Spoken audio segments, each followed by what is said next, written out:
Cricketer Zaker Ali, অনেকের কথা বলতেই হয় কি অতি মানবীয় একটা ইনিংস খেলেছেন।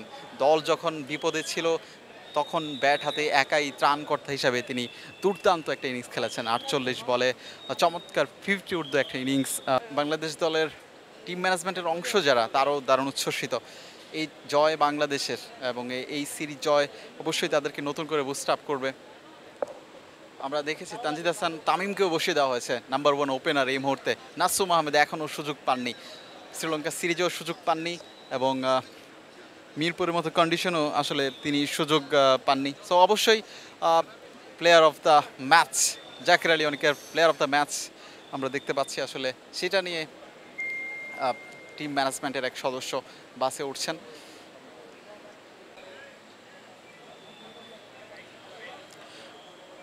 টিম বাসে করে টিম হোটেলের দিকে লিটন কুমার দাসরা, শেখ মেহেদি ব্যাটে বলে দারুণ পারফর্ম করেছেন। গণমাধ্যমের দিকে তাকিয়ে আছেন ক্রিকেটাররা, বাসে বসে নিশ্চিত করে এনজয় করছেন এই সিরিজ জয়।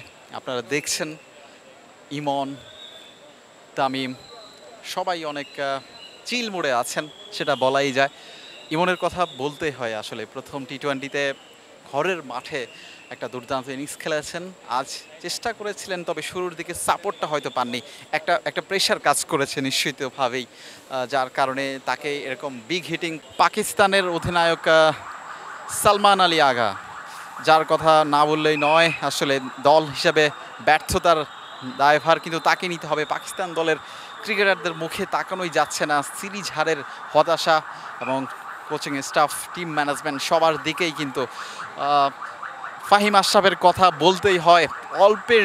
অল্পের জন্য আসলে ম্যাচটা ছিটকে গেছে বাংলাদেশ থেকে, তবে শেষ পর্যন্ত খেলতে পারলে কিন্তু সিরিজের সমতায় ফেরাতে সম্ভব হতো পাকিস্তান দল। ফাহিম আশরাফের কথা বলতেই হয়, একজন বোলিং অলরাউন্ডার হিসেবে যেভাবে আজ ব্যাটিং করেছেন নিঃসন্দেহে দুর্দান্ত ছিল। পাকিস্তান দলের ক্রিকেটাররা আসলেই হতাশ। বাংলাদেশে এসে প্রথম টি-20তে আমরা দেখেছি উইকেট নিয়ে অনেক মন্তব্য করেছিলেন যে এই পিচ টি-20 ক্রিকেটের জন্য আদর্শ নয়।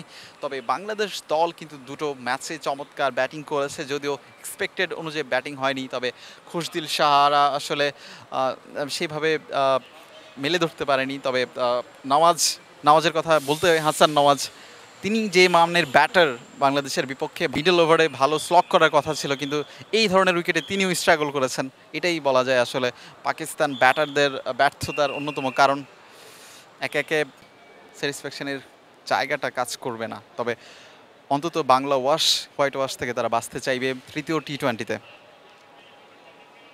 আব্বাস আফ্রিদি ব্যাটে বলে অবদান রাখার জন্য তিনিও আসলে উন্মুখে আছেন। আরও একটা সারপ্রাইজিং ক্যারেক্টার আবরার আহমেদ, তাকে বাদ দিয়ে কিন্তু দ্বিতীয় টি-20-র একাদশ সাজিয়েছিল পাকিস্তান দল।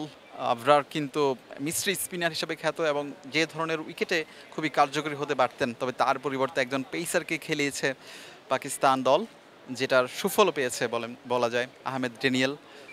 আরও একজন ক্রিকেটার মোহাম্মদ নওয়াজ, বাংলাদেশের চেনা কন্ডিশনে এখনও নিজেকে মেলে ধরতে পারেনি। বিপিএল খেলার দারুণ অভিজ্ঞতা আছে, 6 নম্বরে ব্যাট করে থাকেন।